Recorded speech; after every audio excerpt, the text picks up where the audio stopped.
Assalomu alaykum, hurmatli ko'ruvchilar. Sharq Turkiston ovozining kundalik xabarlarini ko'rishinglarni qarshi olamiz. Tövəndə diqqətinizə xəbərlərimizin təfsili məzmunları bo'lsin.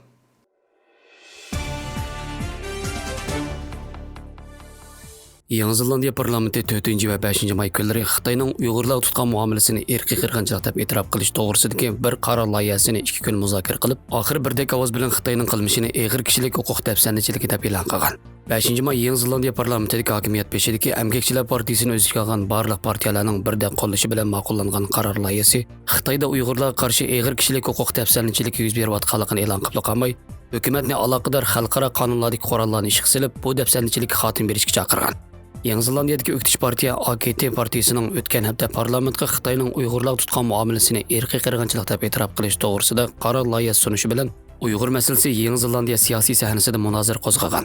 AKT partiyasining qaror loyihasi parlamentdagi Yeshillar partiyasi, Millat partiyasi, Maori partiyasi qatorliq siyosiy partiya guruhlarining qo'llashiga erishgan bo'lsa-mu, biroq Jasinda Ardern hukumati va uning parlamentda ko'p sonliqni egallaydigan Emgakchilar partiyasining qarshi turishiga uchrab, qaror loyihasining aynan ma'qullanish tahdidga uchirgan. Shuning bilan parlamentdagi partiyalar qaror loyihasi ovoz qo'yilishining oldida murassa qilib, qaror loyihasidagi irqiy qirg'inchilik degan so'zni chiqarib o'tgan. Yangi Zelandiya bosh ministri Jasinda Ardern Yangi Zelandiya bilan Xitoy o'rtasidagi ixtilof uning Xitoy bilan yarashishini qiyinlashtirayotganligini bildirgan. Reuters agentligining xabar qilishicha, Jasinda Ardern bu so'zni 3-may kuni Yangi Zelandiyaning Auckland shahrida o'tkazilgan Xitoy savdo boshliqlar yig'inida qilgan bo'lib, u Xitoy bilan Yangi Zelandiya orasida qilmaydigan, qilolmaydigan va qo'shilmaydigan ishlar borligi. Biroq bu ixtilof ularning munosabatini belgilamaslik kerakligini ta'kidlagan. Jasinda Ardern Xitoy bilan bo'lgan qaysi konkret ixtilof va farqlar ularning munosabatini qiyinlashtirayotganligini tafsiliy tushuntirmagan. Lekin u bu so'zlarni Yangi Zelandiyaning AKT partiyasi o'tgan hafta parlamentga Xitoyning Uyg'urlarga irqiy qirg'inchilik qilayotganligini e'tirof qilish to'g'risida qaror loyihasi sunadiganligini e'lon qilgan mazgilda qilgan.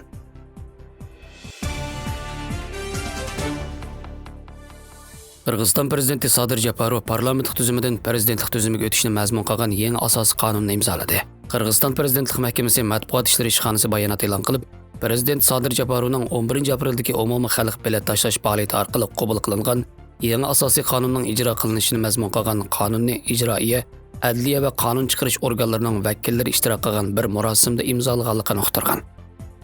Yangi asosiy qonunning ijro qilinishiga boshlanishi bilan Qirg'iziston 2011-yildan buyon yo'l qo'yilib kelayotgan parlamentlik tuzimidan voz kechib, prezidentlik tuzimiga o'tgan. Mazkur sistemda ministrlar davlatning yuqori darajalik amaldorlari va valiylar prezident tarafidan tayinlandi ekan.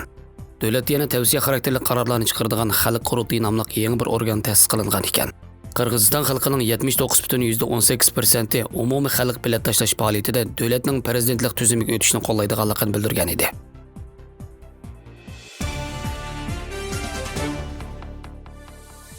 May kuni qadar Xitoyni hisobga olmaganda butun dunyoda taxminan 154 million 350 ming odam Xitoy virusi bilan yo'qolib, 3 million 222 mingdan ortiq odam qazo qilgan.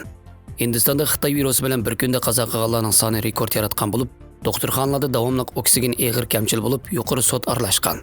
Seshanba kuni Hindistonda 382,691 odam Xitoy virusi bilan jazmlashtirilib, 3786 odam qazo qilgan.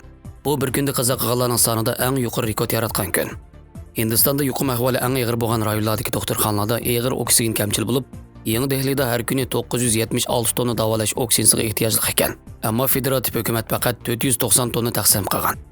Yangi Dehlidagi nurg'un doktorxonalar yashash huquqining asosiy kafolatiga murojaat qilib, yuqori suddan yordam talab qilgan.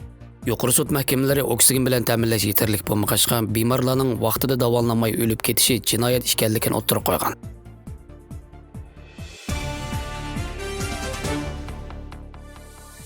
G'arbiy Afrikaning Malidagi 25 yoshli Halima Kessi yaqinda 5 qiz va 4 o'g'il 9 kezak tuqqan.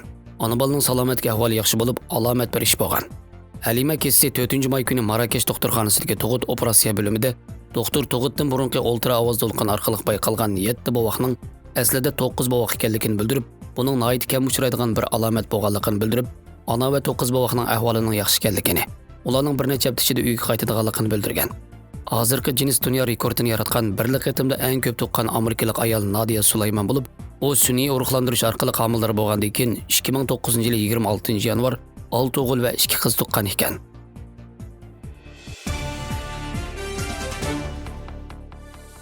Mutaxassislarning ko'rsatishicha, Kiralg'un ishiltib poplar qapiqini yepib o'tganda, Kiralg'udagi qalduq suv tomchilarining parga aylanishiga foydasiz bo'lib qolmay, yana bakteriyalarning ko'payishiga sharoit hozirlab beradi ekan. Kir alg'udagi yuvishchiligining sirtida yana bir qavat bor bo'lib, kir suyi ikki qavat orasida oq harakat qiladi. Bu ikki qavat oraliqni tozalash qolaysiz bo'lg'achqa, vaqt uzargan sari keraksiz moddalarning yig'ilib qolishini keltirib chiqaradi. Bu moddalar tarkibida har xil kasalliklarni keltirib chiqaruvchi bakteriyalar, zamburug'lar bo'lib, bularning nam sharoiti ko'payishi texnik tez bo'ladi. Kir yuygan vaqtda bakteriya sporisi suvning yo'linishi bo'yicha oq harakat qilib kiyimlarga chaplashib oladi-da, u kiyimlarni kiygan vaqtda teri qichishish, teri sezgirligi, teri qapartmasi, hatto teri yallu qatorliq bir qism teri kasalliklarini keltirib chiqaradi. Bularning oldini olish uchun cho'qim kir alg'ini ishlatib bo'lgandan keyin qopiqini darhol yepib o'tmay, ochiq qo'yish kerak ekan.